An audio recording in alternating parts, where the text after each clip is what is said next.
अस्सलाम वालेकुम जनाब, कैसे हैं आप? उम्मीद है आप सब खैरियत से होंगे। आज हम अपना लेक्चर नंबर 7 स्टार्ट करेंगे, जिसमें जैसे कि पिछले लेक्चर में हमने नेविगेशन कमांड्स सीखी थी। आज हम सीखेंगे कि फ़ाइल और डायरेक्टरीज़ कैसे बनाते हैं, उनको डिलीट कैसे किया जाता है, उनको कॉपी कैसे कर सकते हैं, उनको एक डायरेक्टरी से दूसरी डायरेक्टरी मूव कैसे कर सकते हैं, और उनको रीनेम कैसे कर सकते हैं, और उनको डिलीट कैसे कर सकते हैं, फ़ाइल को और डायरेक्टरी को डिलीट कैसे कर सकते हैं। जो कि आज की कमांड होंगी हमारी mkdir। एक कमांड ये होगी, touch command, cat command, cp command और mv कमांड, और लास्ट वाली होगी rm कमांड। ये जो कमांड्स हैं आज हम इनको स्टडी करेंगे प्रैक्टिकली, इसको देखेंगे कि ये क्या काम करती हैं। सबसे पहले हम स्टार्ट करते हैं mkdir से। mkdir इसका मतलब होता है मेक डायरेक्टरी, यानी कि आपने लिनक्स के अंदर कोई फ़ोल्डर बनाना है जिसे हम डायरेक्टरी कहते हैं।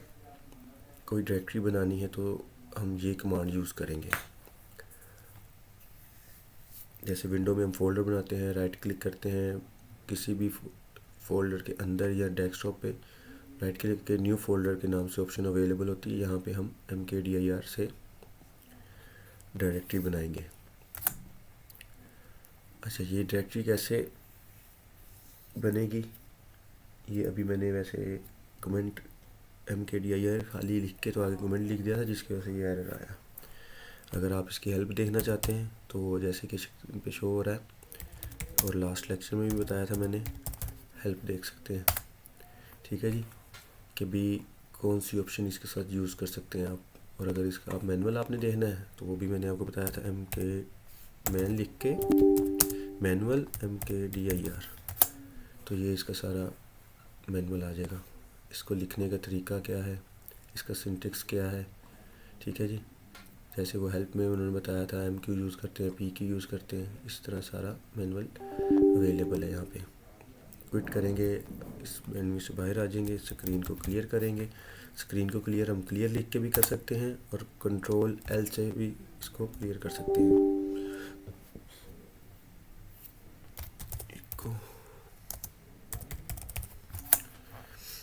जैसे हम कंट्रोल L, स्क्रीन क्लियर होगी। ठीक है जी। अच्छा जी, हम आज अपना एक फ़ोल्डर डायरेक्टरी बनाते हैं, लेकिन हम बनाएंगे cd var टैब में जाके। यहाँ पे पहले ls कर लेते हैं। यहाँ पे हमारे पास किस नाम से क्या चीज़ें पड़ी हैं वो आपको सब व्यू कर रहा है।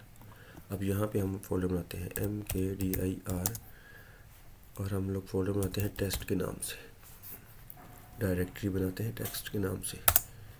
अब आप ये डायरेक्टरी बन गई है, ls करेंगे तो ये हमारी टेस्ट की डायरेक्टरी पड़ी है। अगर आप चाहें तो इसको ओपन करके भी देख सकते हैं।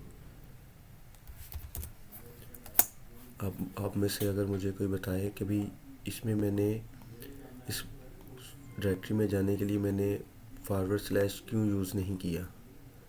यूज़ कर भी सकते हैं, लेकिन मैंने क्यों नहीं यूज़ किया, ये कौन सा बात की ऑप्शन जो मैंने यूज़ की है, ये आप ज़रा बताइएगा मुझे कमेंट करके। अब ये ls करूँगा इसमें, तो हम लोग देख रहे हैं कि भाई हमारे पास कोई चीज़ अवेलेबल नहीं है इसमें। डबल डॉट लगाएंगे, एक स्टेप पीछे जाएंगे, ls करेंगे तो ये हमारी डायरेक्टरी पड़ी हुई है। अगर आपने मल्टीपल डायरेक्टरीज बनानी है तो आप वो भी बना सकते हैं। ये सिंगल डायरेक्टरी थी। अगर हम मल्टीपल डायरेक्टरी बनानी है तो आपने लिखना है mkdir test1, एक ये हो जाएगी डायरेक्टरी, स्पेस देंगे test2, एक ये डायरेक्टरी हो जाएगी, और एंटर करेंगे। हमारी test1 और test2 के नाम से भी टेम्प डायरेक्टरी के अंदर डायरेक्टरीज बन गई हैं। जैसे ये देखें, टेस्ट, टेस्ट 1 और टेस्ट 2 के नाम से। अगर आप इसकी देखना चाहते हैं स्पेस कितनी है तो ls-LH, ls मतलब लिस्ट, l का मतलब लॉन्ग लिस्ट और h ह्यूमन रीडेबल फाइल्स के साथ आ जाएगा। अगर आप ये देखें, मैं थोड़ा सा स्क्रीन को स्मॉल करता हूँ, ये देखें, ये बाइट्स में इस फोल्डर्स की सारी डिटेल आ रही है।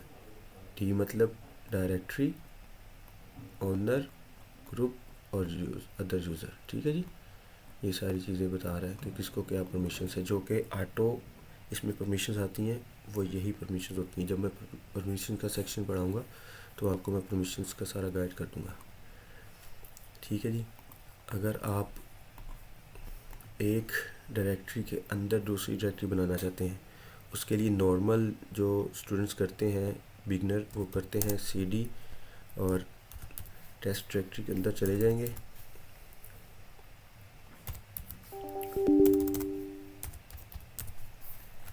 ठीक है जी, इसके अंदर आगे आप देख रहे हैं इसके अंदर कोई चीज़ नहीं है, ना कोई फाइल है ना कोई डायरेक्टरी है। mkdir डायरेक्टरी बनाते हैं इसमें टेस्ट 1.1। ठीक है जी, ये इसके अंदर डायरेक्टरी बन गई है। और अगर मैं आपको एक कमांड है ट्री की, तो मैं आपको ट्री की कमांड चला के दिखाऊँ तो वो आपको बताएगा कि भाई किस डायरेक्टरी के अंदर कौन सी सब डायरेक्टरी है हमारी।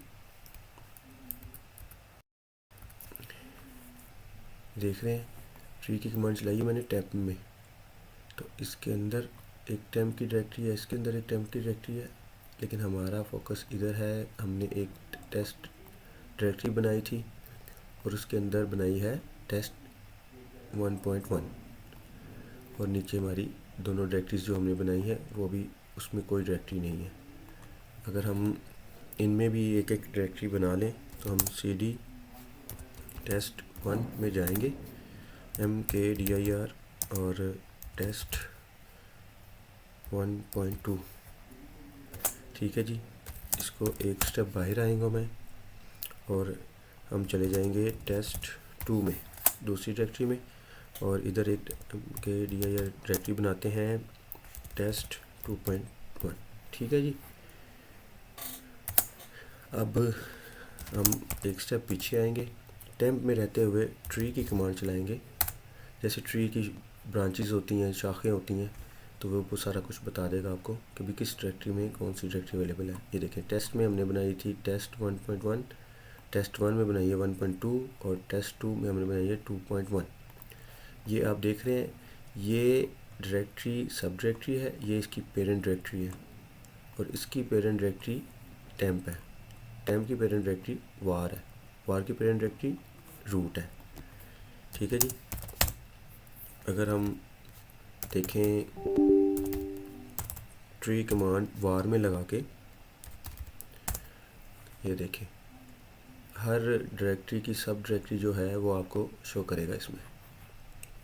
ये देखें, ये मेन है, ये इसके आगे टेम्प सब डायरेक्टरी, फिर उसकी आगे से जो सब डायरेक्टरीज हैं, पेरेंट डायरेक्टरी और चाइल्ड डायरेक्टरी सारी शो करता है इसमें। चलें टेम्प में वापस चले जाते हैं, ls करते हैं, ये हमारी 3 डायरेक्टरीज हैं। अब हमने इस डायरेक्टरी को अगर रिमूव करना है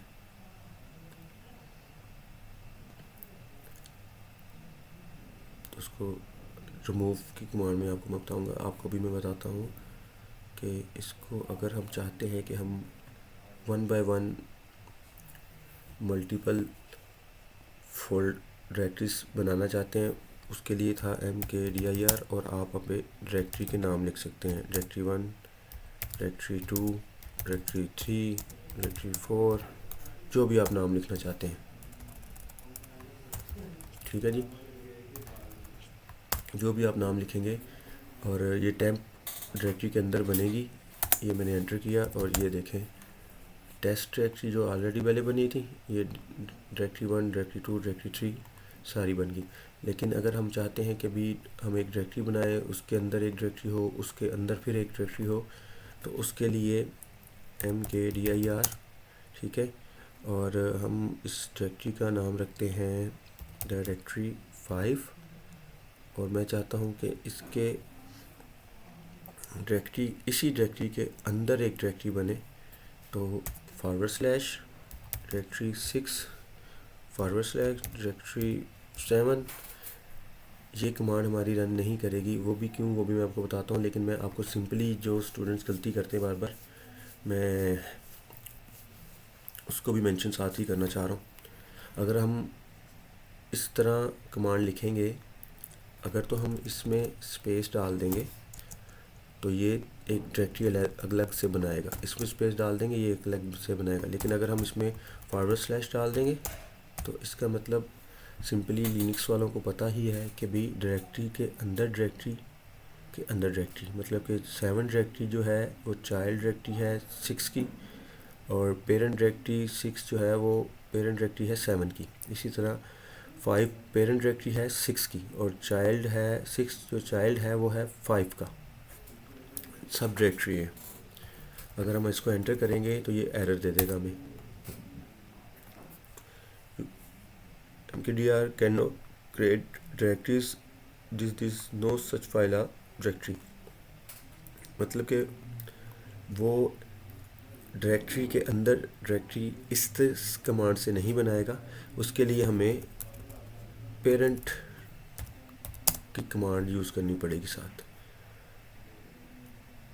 ये -p जो है ये पेरेंट डायरेक्टरी और चाइल्ड डायरेक्टरी को एक साथ क्रिएट कर देगा। अब जैसे, अब याद रखिएगा कि टेम्प के अंदर हम पहली डायरेक्टरी बना रहे हैं, डायरेक्टरी 5। ऑलरेडी हमारे पास 1 2 3 4 है, और 5 बनेगी, उस 5 के अंदर 6 बनेगी, 6 के अंदर 7 बनेगी। अब मैं एंटर दबाता हूँ, अभी कोई एरर नहीं आया। अब हम इसको चेक करते हैं, ls किया और हमने cd डायरेक्टरी 5 के अंदर जाना है, ठीक है जी।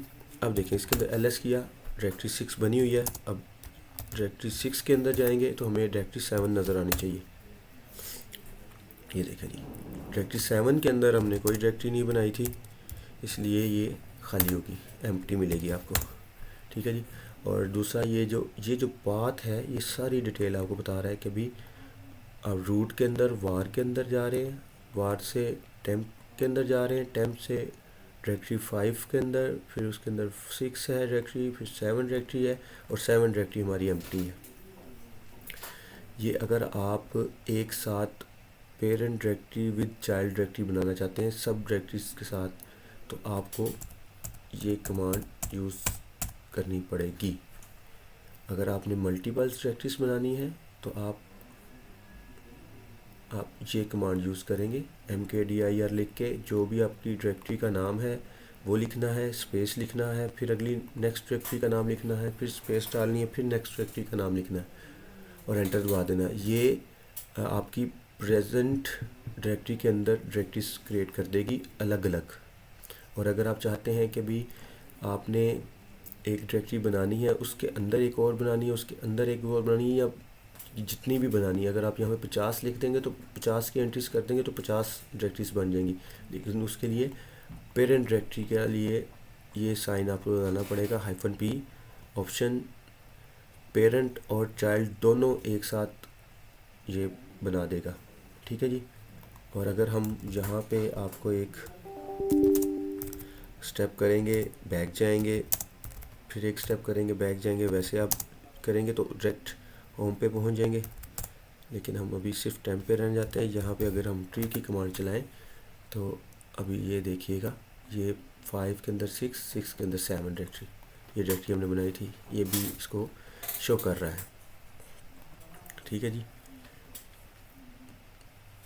अब हम फाइल, ये तो हो गया फोल्डर बनाने का, डायरेक्टरीज बनाने का तरीका।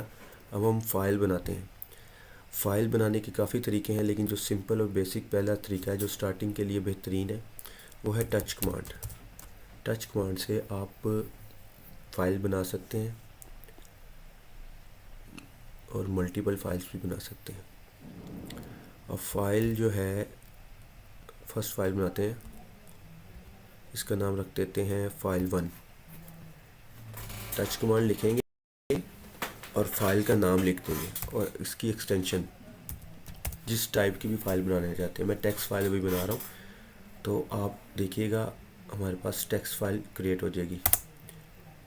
लिनक्स जो है वो हर चीज़ को, चाहे वो हार्डवेयर है, चाहे वो डायरेक्टरी है, चाहे वो फाइल है, उसको एज अ फाइल ट्रीट करता है। अब इसको हम ls करते हैं, हमारी फ़ाइल क्रिएट हो गई होगी। ये देखिए जी, डायरेक्टरी का कलर देख रहे हैं ब्लू कलर में है और फाइल का कलर वाइट कलर में है, जो नेम है। अगर हम इसको ओपन करें तो अभी ये हमारे पास फाइल एम्प्टी है। कैट कमांड से हम इसको ओपन कर सकते हैं। ठीक है जी, ये कुछ शो नहीं कर रहा, मतलब कि ये फाइल हमारे पास एम्प्टी है। मैं एक दफ़ा फिर बताता हूँ। कैट कमांड किया, उसने कुछ शो नहीं किया, ये फ़ाइल हमारी एम्प्टी है, इसके हमने ऊपर कुछ भी नहीं अभी लिखा। अगर आप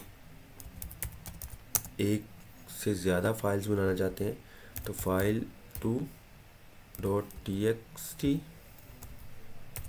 स्पेस file3.txt स्पेस file4.txt ये हमने बना रहे हैं टेम्प के अंदर ही। एक फाइल हमारे पास है file1 के नाम से, दूसरी मैं बना रहा हूँ file2 के नाम से, तीसरी मैं बना रहा हूँ file3 और file4 के नाम से।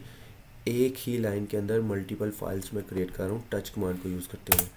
एंटर करेंगे और अब ls करके चेक करेंगे, हमारे पास फाइल्स बन गई हैं।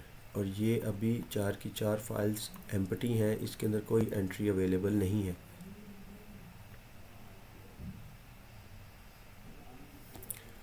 ठीक है जी,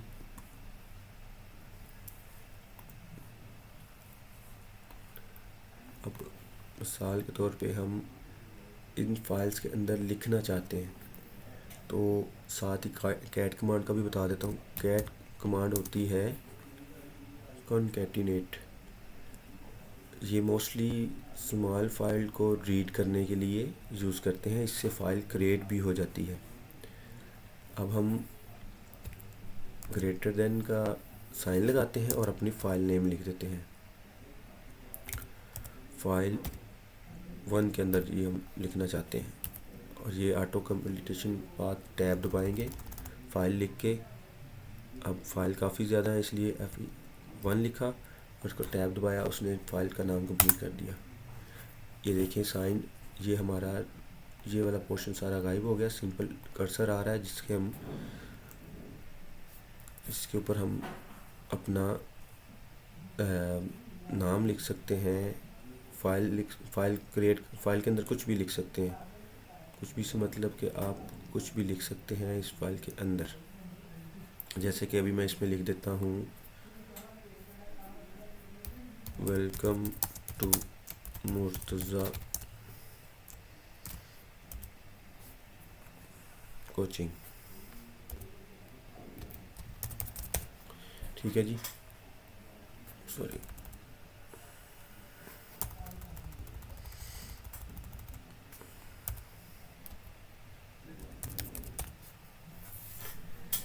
ठीक है जी, अब मैं इसको एंटर करूँगा, ये एक लाइन लिखी गई। अब इसको हम Ctrl+C करेंगे, हम फाइल से एग्ज़िट हो जाएंगे। अब हम सिंपली इसको देखना चाहते हैं कि हमारे पास file1 में क्या लिखा हुआ है, तो हम कैट file1 और टैब का बटन दबाएंगे। ये देखें, वो हमें बता देगा कि आपकी फ़ाइल में वेलकम टू मुर्तज़ा कोचिंग लिखा गया और मैंने वेलकम की स्पेलिंग गलत लिख दी है। इसको चले ठीक करते हैं। अभी आप देख रहे हैं, ये अब नई लाइन लिख रहा हूँ मैं।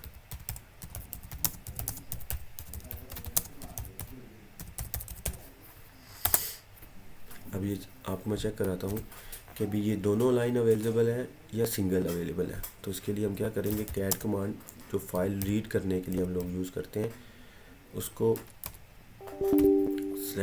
उसको करेंगे सिलेक्ट फाइल को और कैट कमांड के साथ उसको ओपन करेंगे। उसने पुराने लाइन को अपडेट कर दिया है विद न्यू लाइन से। और अगर हम चाहते हैं कि भाई हमारी ये लाइन अवेलेबल रहे और न्यू लाइन भी लिखी जाए तो नॉर्मली हम लोग वीएम का यूज़ करते हैं। एडिटर वीएम एडिटर है, वो भी मैं जब नेक्स्ट में आपको स्टडी करवाऊँगा तो मैं वो उसके भी आपको बताऊँगा। अभी हम simply cat command touch command के थ्रू फाइल क्रिएट करना और उसमें सिंटेक्स डालना आपको मैं बता रहा हूँ। मैं आपको इसमें चलिए पहले स्क्रीन को क्लियर कर लेते हैं। ठीक है जी।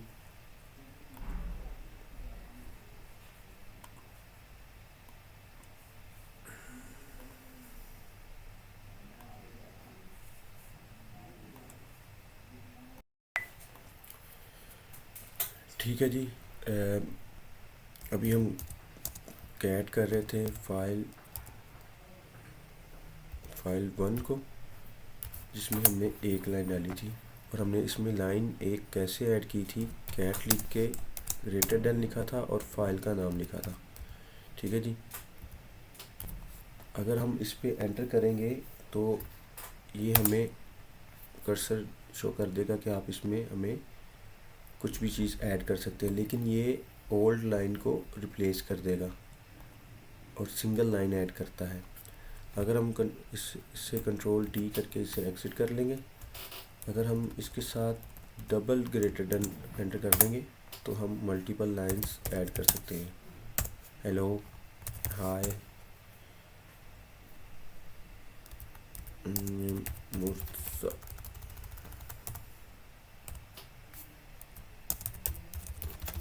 ठीक है जी। अब चेक करते हैं कि इसमें पुरानी line welcome to Murtaza coaching add है या नहीं।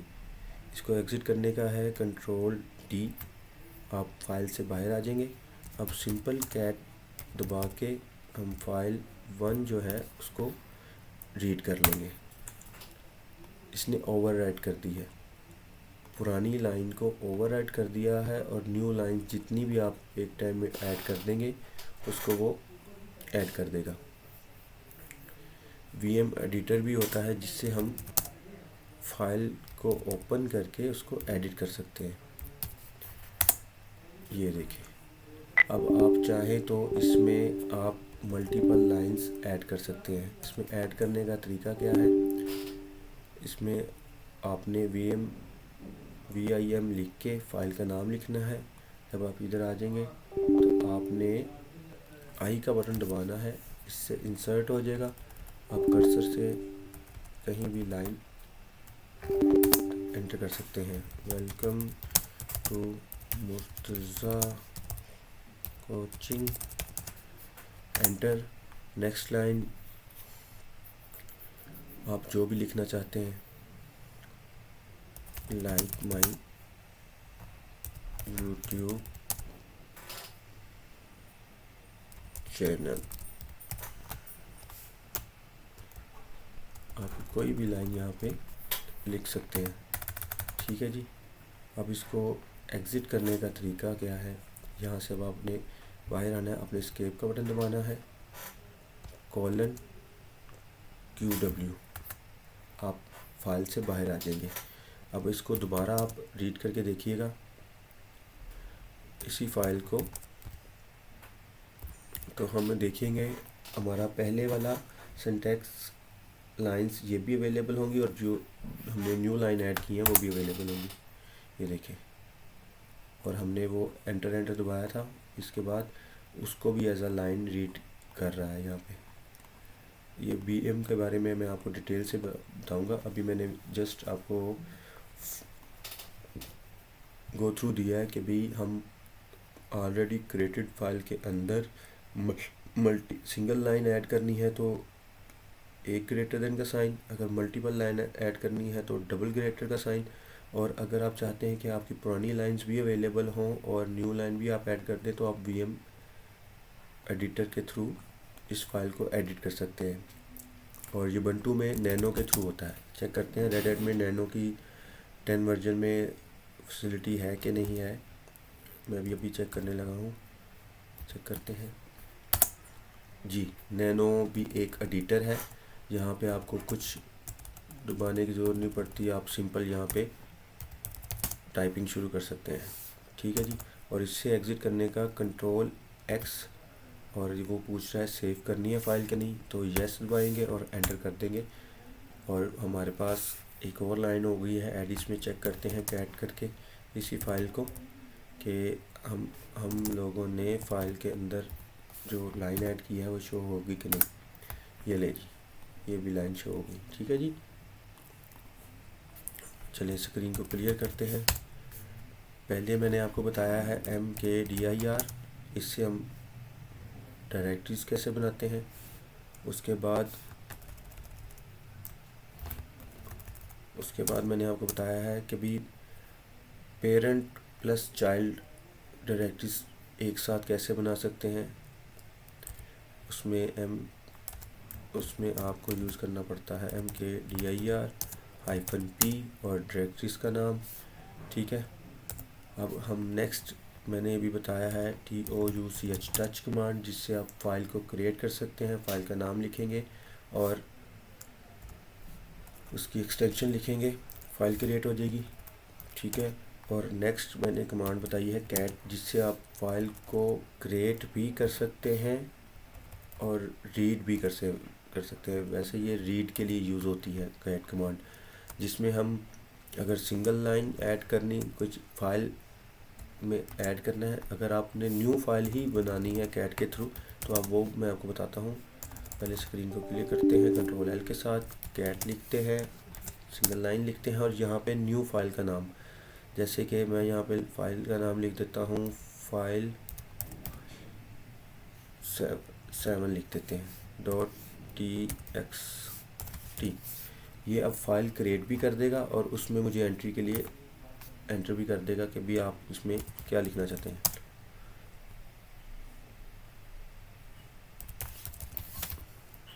ठीक है जी। एंटर करेंगे, कंट्रोल D करके आप बाहर आ जाएंगे। लेकिन अगर आप इसमें लाइन ऐड करना चाहते हैं तो वो भी आप कर सकते हैं। कंट्रोल D करेंगे, हम कंट्रोल D करके बाहर आ गए। इसी फाइल को हम ओपन करके देखते हैं कैट कमांड के थ्रू हमें क्या शो करता है। कंट्रोल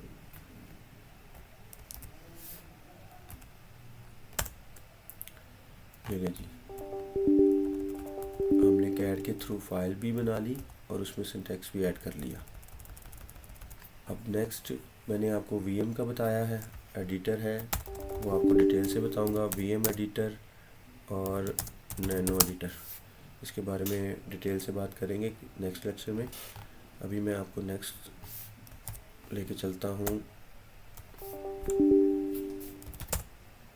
नेक्स्ट लेके चलते हैं हम नेक्स्ट कमांड पे, जो कि हमारी है command CP command, copy command. CP command क्या करती है? CP कमांड का मतलब है कॉपी। सिंपली जैसे आप एक फाइल को दूसरे फाइल के अंदर कॉपी कर सकते हैं, एक फाइल को दूसरे डायरेक्टरीज में कॉपी कर सकते हैं। जैसे कि मैं चाहता हूँ मेरी जो फाइल 1 थी, पहले LS करते हैं, कैट करते हैं, फाइल फाइल 1 जो है मेरी, उसका मैं देखता हूँ ये मेरी फ़ाइल है, मैं चाहता हूँ ये फ़ाइल 8 एक बनाऊँ मैं, उसमें ये कॉपी हो जाए, तो CP। ठीक है जी। फाइल का नाम लिखूँगा मैं, फाइल 1, इसकी एक्सटेंशन लिखूँगा, स्पेस दूंगा और न्यू फाइल का नाम लिख दूंगा कि ये न्यू फाइल में कॉपी हो जाएगी। इसको एज आ रीनेम भी कर सकते हैं, समझिए कि रीनेम भी हो रहा है। आप फाइल का नाम भी चेंज करना चाहते हैं तब भी हो जाएगा, लेकिन पुरानी फाइल अवेलेबल रहेगी। वो रीनेम की एक और कमांड है, उसके भी थ्रू मैं बता दूंगा आपको। ये फाइल 1 और हम लोग रखते हैं फाइल 8 के नाम से .txt। अब देखिएगा जो हमारे पास फाइल 1 में लाइंस लिखी हुई थी वो फाइल 8 में भी आएंगी। पहले मैं आपको दिखाता हूँ, फाइल 1 ओपन हुई है वहाँ पे, फाइल 8 का दिखाते हैं। फाइल 8 टैब दबा देंगे, कंप्लीट कर देगा नाम। ये देख लें, कैट 1 जो फाइल थी उसमें भी यही लाइन लिखी हुई है, और ये जो फाइल हमने कॉपी की, फाइल 1 का डाटा हमने कॉपी कर दिया फाइल 8 में, तो हमें ये शो कर दिया उसने। फाइल 8 का हमने कैट करके देखा, रीड करके लिए, तो ये हमें data same as it is, same data हमें इसने कॉपी करके दिखा दिया। अगर आप चाहें तो इस फाइल को किसी दूसरी डायरेक्टरी में भी कॉपी कर सकते हैं। मैं आपको पहले एक स्टेप पीछे नहीं, इसमें ही रहते हैं और हम लोग देखते हैं cd टेस्ट डायरेक्टरी जो हमने बनाई थी उसके अंदर कुछ अवेलेबल है कि नहीं। इसमें यहाँ पे एक डायरेक्टरी मौजूद है 1.1। तो हम ऐसा करते हैं, ये जो अपनी फ़ाइल है फाइल 8, इसको कॉपी करते हैं डायरेक्टरी टेस्ट में। cp फाइल नेम, फाइल थी हमारी 8 टैब xt स्पेस, अब हमने डायरेक्टरी का नाम लिखना है जिस डायरेक्टरी में जाना है। और अभी हम वैसे तो हम पूरा नाम एड्रेस भी लिख सकते हैं, लेकिन अभी हम उसी पेरेंट डायरेक्टरी में अवेलेबल है टेस्ट की, तो हम इसको यहाँ पे टेस्ट लिख देते हैं, टैप कर देंगे। ठीक है जी, टेस्ट डायरेक्टरी के अंदर अभी क्या, create regular file test note आ डायरेक्टरी।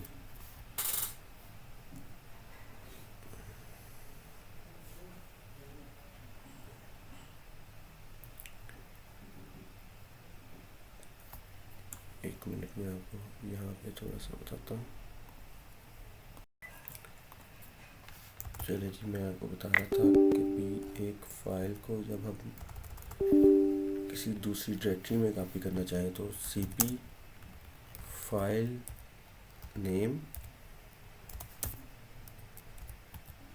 और डायरेक्टरी का नाम टेस्ट। ये देखें जी, एरर हो गया ख़त्म। हमने इसके आगे फॉरवर्ड स्लैश लगा दिया था जिसकी वजह से वो कॉपी नहीं कर पाया था। अब हम चेक करते हैं कि ये वाली फ़ाइल हमारी कहाँ कहाँ अवेलेबल है। एक तो ये यहाँ पे पड़ी हुई है टेम्प डायरेक्टरी के अंदर, ठीक है जी, और अब इसको होना चाहिए टेस्ट डायरेक्टरी के अंदर भी होना चाहिए। तो हम टेस्ट डायरेक्टरी के अंदर चले जाते हैं और इधर देखते हैं, ये देखें जी, एक डायरेक्टरी जो पहले से पड़ी थी और एक ये फ़ाइल हमारी यहाँ पे अवेलेबल है। इसको कैट करके देखते हैं, इसका डाटा भी सेम ही होगा। ये ले जी, कॉपी कमांड के साथ हमने एक फ़ाइल से दूसरी फ़ाइल में कॉपी कर दिया डाटा, और दूसरा हमने एक डायरेक्टरी से फ़ाइल को कॉपी किया दूसरी डायरेक्टरी के अंदर।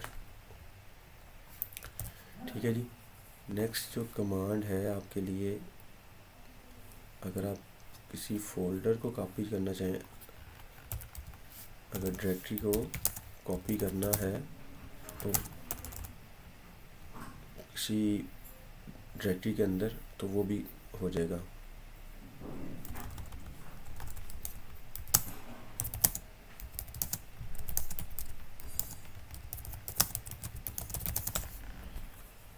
ये मैं आपको बताता हूँ। अभी हम इससे एक स्टेप बैक स्टेप जाते हैं, ls करते हैं। ठीक है जी, तो अब हम चाहते हैं कि हमारी जो टेस्ट डायरेक्टरी है ये टेस्ट 1 के अंदर कॉपी हो जाए। तो उसके लिए क्या करेंगे, cp कॉपी और लिखेंगे जो हमारी -r लिखेंगे, डायरेक्टरी के लिए ये ज़रूरी होता है। टेस्ट 1 डायरेक्टरी है, स्पेस देंगे, नहीं हम टेस्ट को करना चाहते हैं कॉपी टेस्ट 1 के अंदर, तो हम स्पेस देंगे टेस्ट 1। ठीक है जी, ये हमारी जो टेस्ट डायरेक्टरी है वो टेस्ट 1 के अंदर कॉपी हो जाएगी। अब इसको चेक करते हैं। पहले एक ये बाहर अवेलेबल, दोनों डायरेक्टरीज अवेलेबल है। हमने क्या किया है, टेस्ट को कॉपी किया है टेस्ट 1 के अंदर, यानी कि इसका जो सिंटैक्स है पहले आपको चेक कराता हूँ, फिर बाद में सिंटैक्स दिखाता हूँ, बताता हूँ इसका कि CD करके हम जा रहे हैं test1 में। ठीक है जी। अब इसके अंदर टेस्ट वाली डायरेक्टरी अवेलेबल होनी चाहिए। ये देखें जी, ये हमने शुरू में बनाई थी, ये अभी टेस्ट वाली डायरेक्टरी। और टेस्ट डायरेक्टरी के अंदर क्या हमने कुछ बनाया था वो भी हम चेक कर लेते हैं। ये ले जी, ये हमने उसके अंदर डायरेक्टरी बनाई थी, वो भी साथ कॉपी हो गई, उसके साथ फाइल वाली जो फाइल थी वो भी हम कॉपी कर चुके हैं। चलिए हम बैक जाते हैं, यहाँ से भी बैक चले जाते हैं। यहाँ पे मैं इसका आपको सिंटैक्स बता देता हूँ। कॉपी लिखेंगे, अगर आपने कोई फाइल कॉपी करनी है तो फाइल फर्स्ट का नाम स्पेस देंगे और फाइल सेकंड का नाम, सेकंड फाइल का नाम। ठीक है जी। तो ये आपकी इस फाइल को इस फाइल के अंदर कॉपी कर देगा। और इसी तरह अगर आप किसी डायरेक्टरी को कॉपी करना चाहते हैं किसी डायरेक्टरी के अंदर, तो cp लिख के -r डायरेक्टरी को दूसरी डायरेक्टरी के अंदर कॉपी करने के लिए ज़रूरी होता है। ठीक है जी। इसका मतलब भी मैं बताता हूँ। सोर्स लिख दे, सोर्स डायरेक्टरी है। ठीक है जी, सोर्स डायरेक्टरी। उसके बाद जहाँ पे आप इसको कॉपी करना चाहते हैं, डेस्टिनेशन डायरेक्टरी, जो हमारी डायरेक्टरी है जिसको हम कॉपी करना चाहते हैं और जिस डायरेक्टरी में कॉपी करना चाहते हैं उसका पार्ट, ये सेकंड पार्ट ये है। और r यूज़ करेंगे डायरेक्टरी को कॉपी करने के लिए।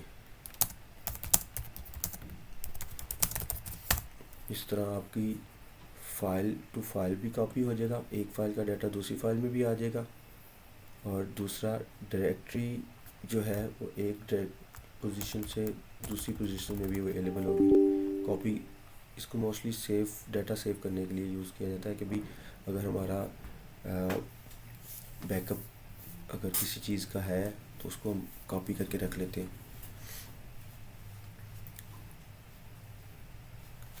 और मैंने आर का मतलब आपको बताया नहीं। cp-r इसका मतलब होता है रिकर्सिव।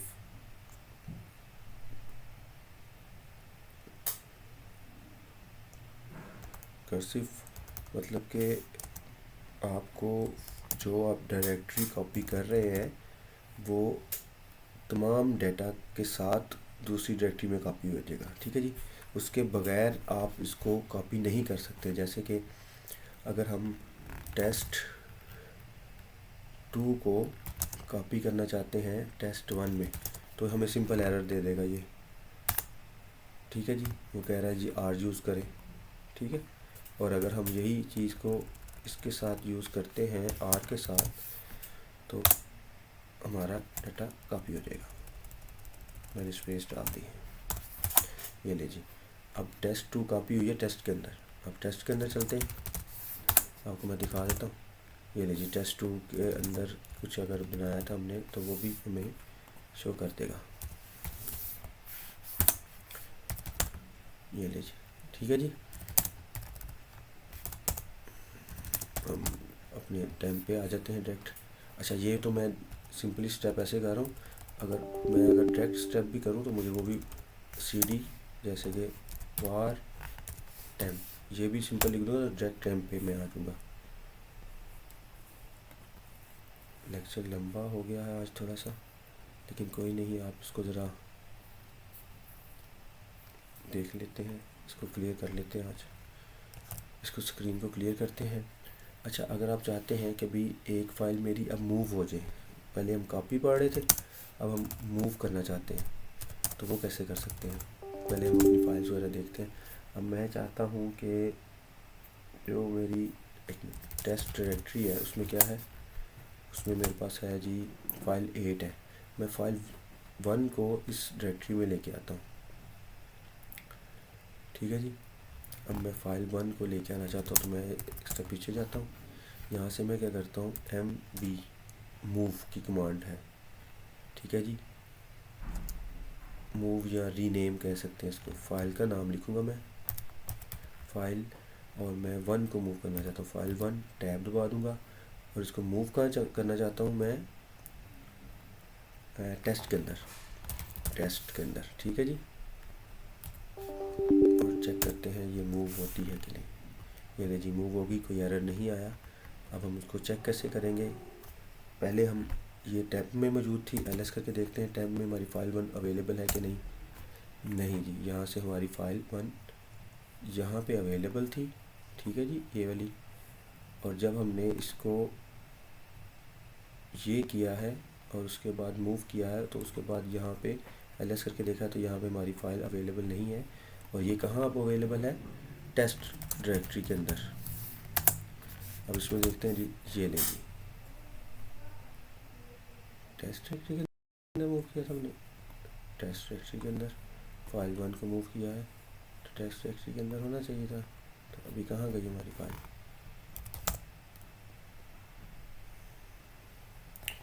ls-a हमारी फाइल ही को मूव की, हमने कहाँ किया है मूव, TEST टेस्ट। अभी देखते हैं जी, Ctrl-L करेंगे, वापस आ जाते हैं, cd var temp ls cd test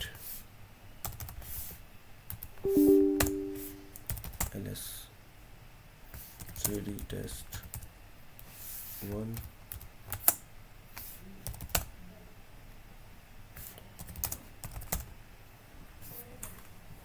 हमारी फाइल ही गायब हो गई है।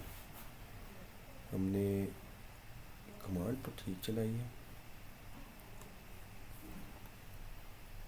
अभी देखते हैं इसका क्या इशू आ रहा है।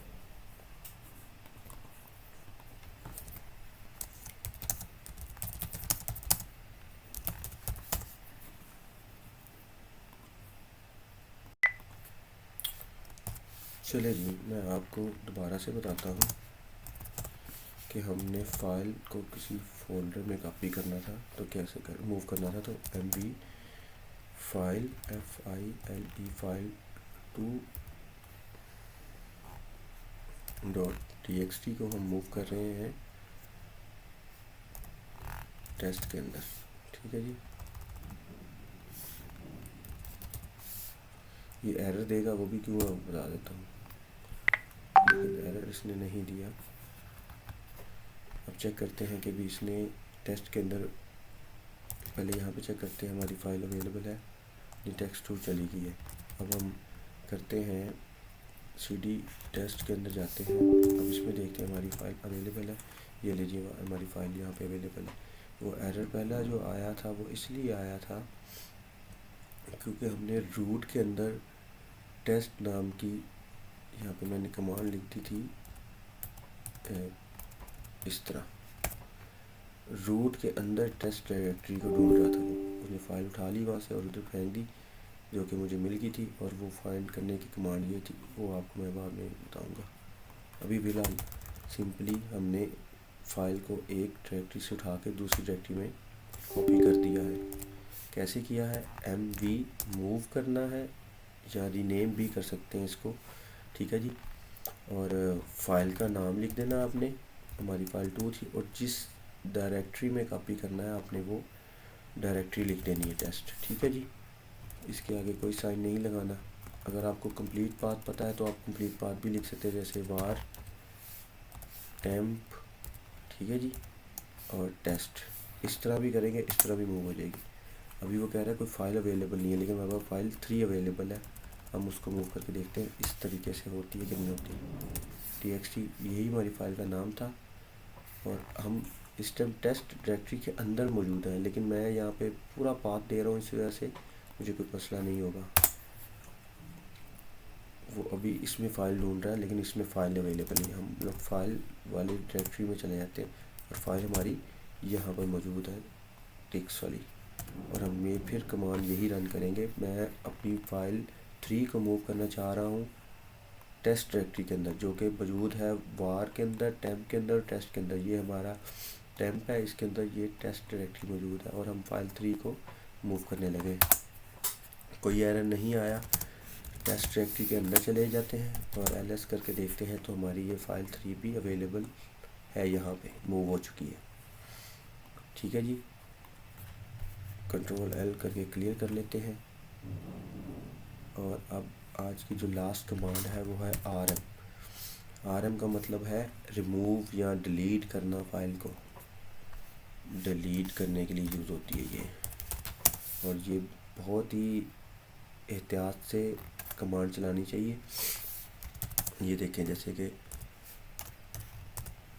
इसकी हेल्प अगर देखें तो वो बताएगा इसमें कि फोर्सफुली कैसे डिलीट करेंगे, before every removal capital I क्यों यूज़ करेंगे, R यूज़ क्यों करेंगे, डायरेक्टरी एम्प्टी हो तो डिलीट करने के लिए क्या करेंगे, ये सारी उसकी हेल्प में मौजूद है। इसका मैनुअल भी आप देख सकते हैं।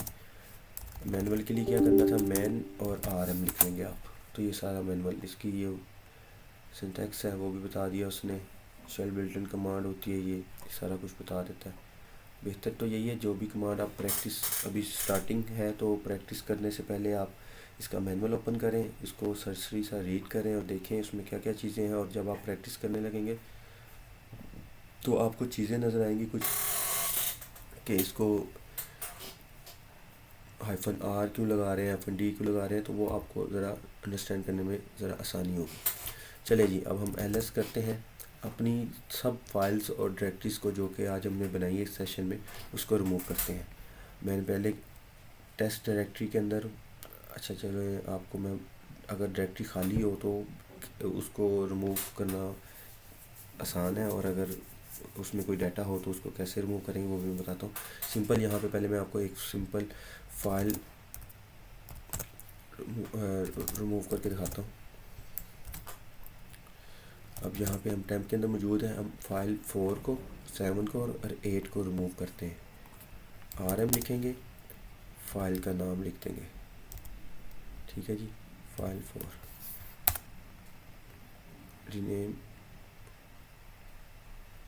Rename regular empty file, yes.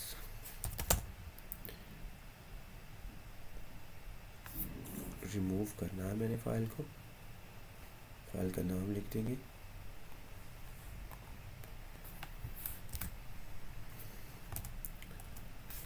rm file 4.txt। ये रिमूव क्यों नहीं हो रही, रिमूव रेगुलर एम्प्टी फाइल, ओहो सॉरी।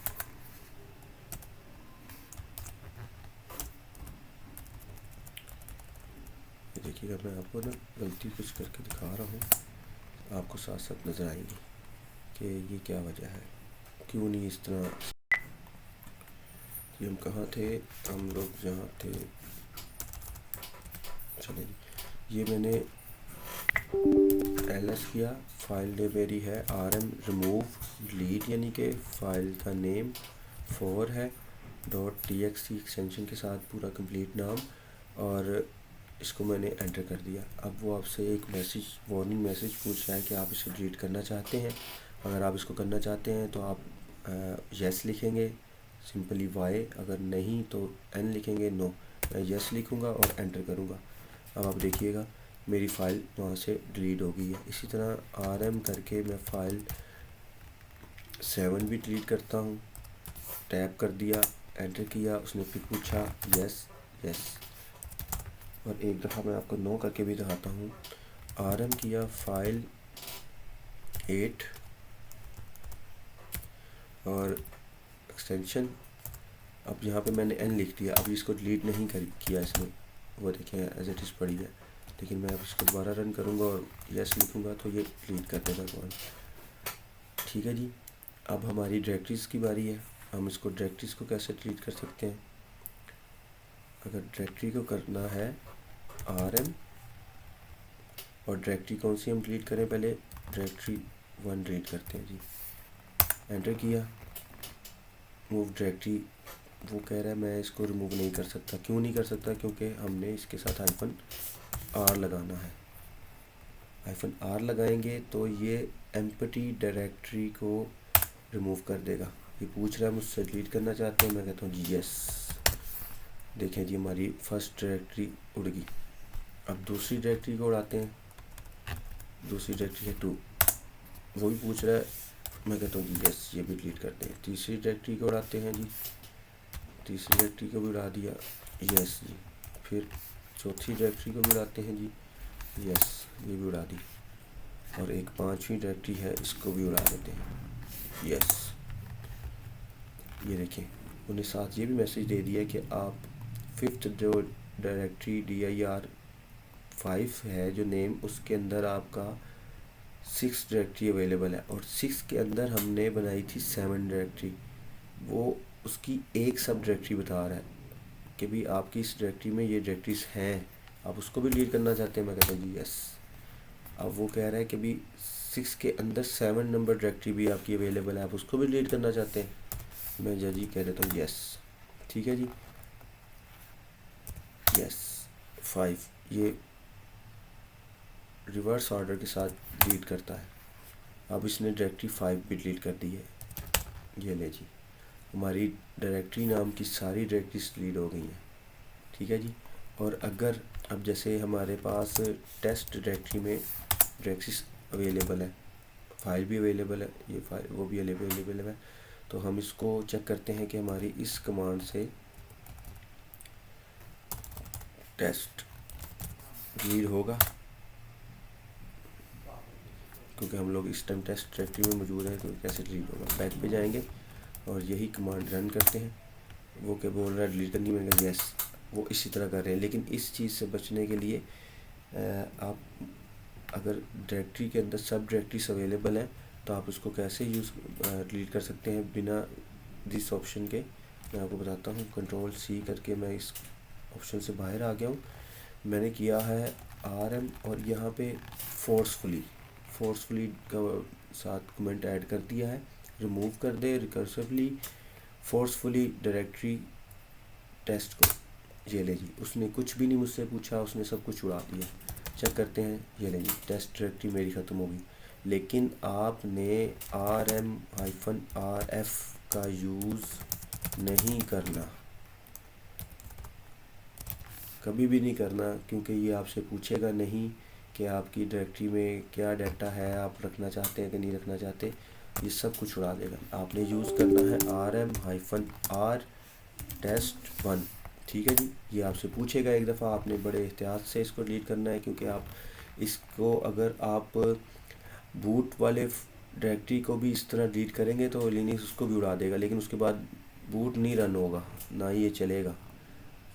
टेम्परेरी रन जो हुआ होगा उसके साथ चलता रहेगा, जब जैसे ही आप इसको बंद करेंगे, शट डाउन करेंगे या रीस्टार्ट करेंगे तो सब कुछ ख़त्म। ये उसके अंदर से पूछ रहा है डायरेक्टरी, इसके अंदर पूछ रहा है टेक्स्ट फाइल्स, पूछ रहा है सारा कुछ।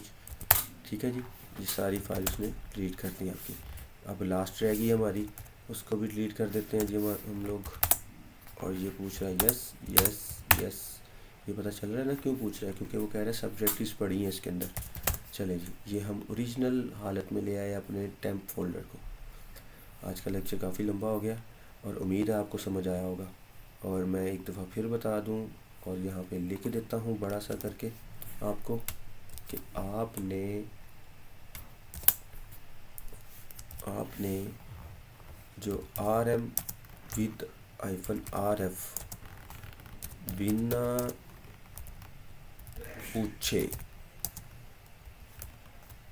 बिना पूछे डिलीट करता है, इसलिए इसको आपने रन नहीं करना। आपका डाटा जो भी है ये विद इन सेकेंड्स उड़ा देगा और आपसे पूछेगा भी नहीं। और रिसाइकल बीन की ऑप्शन लिनक्स में नहीं होती, विंडो में ऑप्शन होती है, लिनक्स में कोई ऑप्शन नहीं होती कि वहाँ से जाके आप इसको दोबारा ले आएँ। ठीक है जी, तो आज जो हमने पढ़ा है वो मैं एक दफ़ा आपको बता देता हूँ कि हमने आज क्या पढ़ा है। टॉपिक हमारा आज लंबा हो गया था। MKDR पढ़ा फोल्डर बनाने के लिए, डायरेक्टरी बनाने के लिए, टच फाइल बनाने के लिए, कैट फाइल को रीड करने के लिए, कॉपी करने के लिए, मूव करने के लिए, मूव और रीनेम, मतलब कि अगर आप चाहते हैं कि एक फ़ाइल का नाम भी चेंज हो जाए तो वो चेंज कर देता है, और आरएम डिलीट करने के लिए। उम्मीद है आपको आज की वीडियो पसंद आई होगी, और कुछ गलतियां मैं इसमें जानबूझ के करूँगा नेक्स्ट लेक्चर में भी, ताकि आप भी वो गलतियां करके जब आप करेंगे तो आपको पता होगा कि भी ये गलती आती ही आती है और ये गलती हो सकती है बिगनर्स के लिए। उम्मीद है आपको आज का लेक्चर पसंद आया होगा। मुझे इजाज़त दीजिए, इंशाल्लाह मिलते हैं कल न्यू लेक्चर के साथ। अल्लाह हाफिज़।